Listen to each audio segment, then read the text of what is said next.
The fourth episode deals with the sudden Covenant invasion of Reach and Master Chief's effort to save the day. Smartly, it sticks with John for most of the runtime, tracking his journey as he winds his way from the streets of the doomed planet through to Fleetcom, with flourishes such as the shopkeeper's "nothing matters" speech, nicely punctuating the slightly creaky CGI battles that clearly push the limits of the Paramount Plus series budget. From the outset of Halo Season 2, the story has been building toward Episode 4, Reach. Reach, the human metropolis, has been infiltrated by the Covenant, and neither UNSC headquarters nor OMNI trusted Master Chief John 117 in time to prevent it. Master Chief and his new ally Corporal Talia Perez were at the scene of the first Covenant attack when Halo Season 2 Episode 3 ended on an exciting cliffhanger. Episode 4 wasted no time in dropping us into the trenches of battle.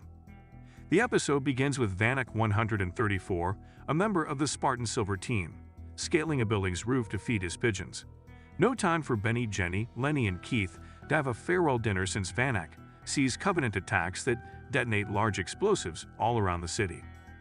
As Perez exits the chapel where they were conversing and makes his way home, Master Chief and Perez are towing it through the city's main thoroughfares.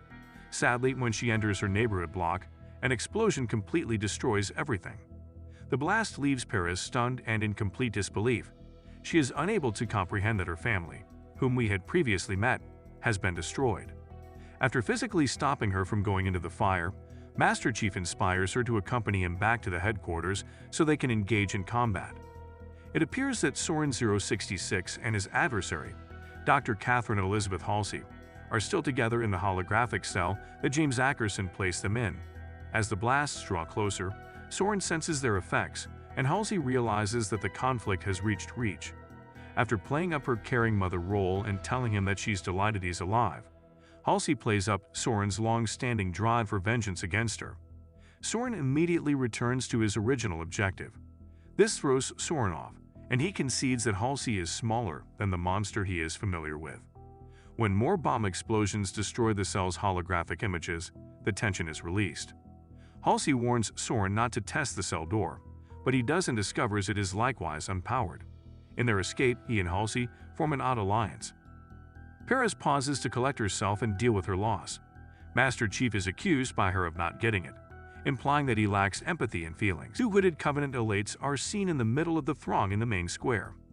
Master Chief and Perez engage in a vicious hand-to-hand combat, killing one of the elites while the other runs away. The two troops continue to head in the direction of the command center. When Halsey and Soren reach a fork in the route, they find themselves in a red-lit hallway. Soren wants to go right, but Halsey wants to go left. Halsey maintains that she is aware of the location of the ONI facility and how to escape. She moves in that route after declaring with assurance that she is aware of the proper path. When Soren's deception is exposed, he finds himself chasing after her. Perez and Master Chief flee to a little shop where they take refuge. Chief tells Perez that he's always had a sixth sense telling him he won't die in battle, demonstrated by his ability to anticipate coin flips before they ever land. Perez is surprised at how Chief faced the Covenant elites with no fear. Chief reassures her that it's not because he still has to see his friends and comrades die. Perez thanks him, saying that's a good thing to have. The shop owner interrupts their intense talk with a shotgun discharge that misses any target by miles. After identifying herself as an antiquities trader, the shopkeeper won't leave her house.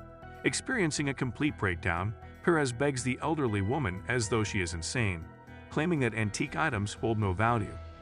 The elderly woman strongly disagrees with that viewpoint, and Master Chief finally pushes her away after realizing how determined the elderly woman is to pass away at the same location where she spent her entire life, and for the same reason that made her who she is.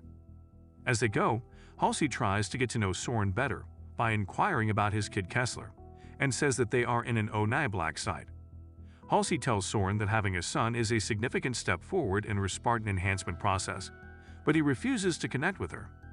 They understand that the Covenant is inside the facility with them when they see a chamber filled with ONI guards who are scorching from plasma blasts. Master Chief and Perez join forces, with a unit battling Covenant forces for position along a major roadway. Chief, her buddy mentor, former Spartan Lewis 036, and his companion Danilo encounter their colleague, Spartan Riz 028, directing the forces stationed in the street.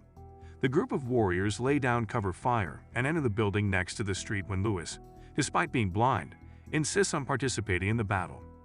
A group of elites attacks them in the building's hallways. Chief and Riz fight their way up to an upper floor and lead the group out a window onto a rooftop. Just before she jumps out the window, Riz notices Danilo dead on the ground in her frantic dash.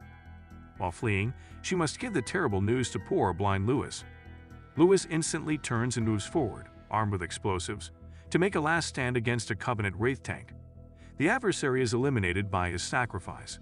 Riz is stunned by the explosion, but is struck even more severely by the loss of the two important friends she had just made. Emotions have little time to dwell though, as Chief, Riz, and Perez dash even quicker in the direction of the UNSC headquarters. Halsey takes Soren to the chamber in the building where the AI Cortana, who was once connected to Master Chief, and one of the Keystone artifacts were being covertly stored by the ONI. Halsey discovers that she is a step too late in her attempts to release Cortana when the Covenant-blessed one, Makee, appears and kidnaps Cortana, setting off a Covenant elite who is out to get Halsey. By dropping a grenade he picked up along the way, Soren saves the doctor. Nevertheless, the explosion's impact throws him and Halsey into a wall, rendering them both unconscious. After reaching a consensus, Master Chief, Riz, and Perez part ways, handing her his flipping coin in the hopes of good fortune. The Silver Team reassembles, but Kai, their sharpshooter and Chief's closest ally, is noticeably absent. Chief is informed by Vanek that their Spartan armor is missing, and Chief is aware that Ackerson is to blame. Chief believes Kai is hunting Covenant and wants to accompany her. Major Jacob Keyes reluctantly offers the Chief the necessary apology for not believing his warnings when he approaches him. Keyes and Master Chief conjecture as to why Ackerson, ONI, and the UNSC's higher authorities are abandoning Reach and its citizens, including Spartans, to perish. Keyes doesn't need explanations. All he wants is to keep his soldiers fighting for as long as it takes to escape the planet, inch by inch. His suggested strategy is similar to that of the Spartans in the movie 300, where Master Chief and his group apply the choke to the choke point. Now that Soren and Halsey are back on their feet, the former finds it difficult to ignore Halsey's comment that she was the one who initially orchestrated his escape from the Spartan program. Halsey appears to be confirming her version of events by providing Soren with a plethora of game-changing intelligence, but her main concern is the threat posed by the Covenant having Cortana. This shift of viewpoint obviously shakes Soren, but they still need to survive the attack, so Soren returns to the escape attempt with renewed vigor. When Perez sees the injured and dead being carried into the command center, she becomes traumatized and immobile until a doctor yells at her to assist. The UNSC soldiers and Spartans assemble to hear Admiral Keyes' farewell speech, and it's a fantastic one. Keyes invites Master Chief up to the stage as a symbol so the soldiers can recognize him without his armor and be motivated to fight.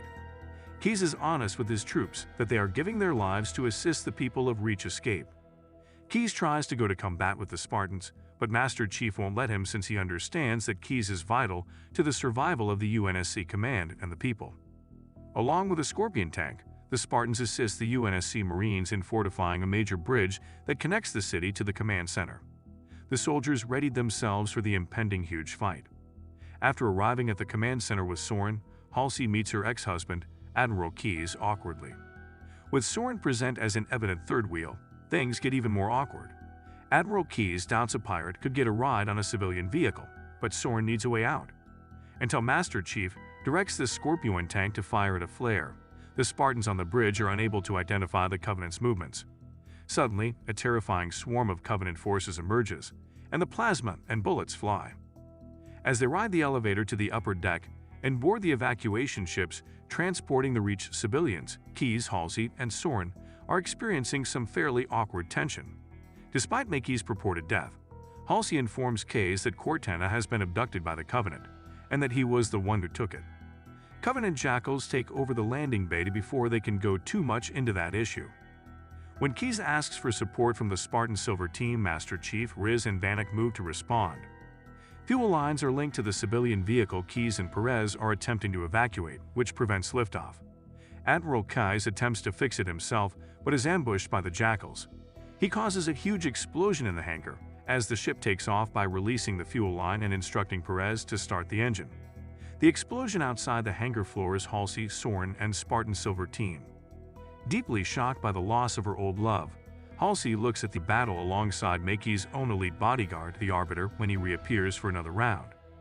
The two elite dogs engage in a vicious duel with firearms and Covenant swords, but John 117 lacks the required advantage because of his armor.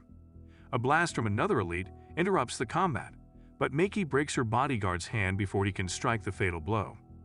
Vanek attacks Chief's opponent with a Covenant Needler weapon, but the Alpha Elite just grabs a single Needler shard and stabs it into Vanek's chest, where it explodes, quickly killing him.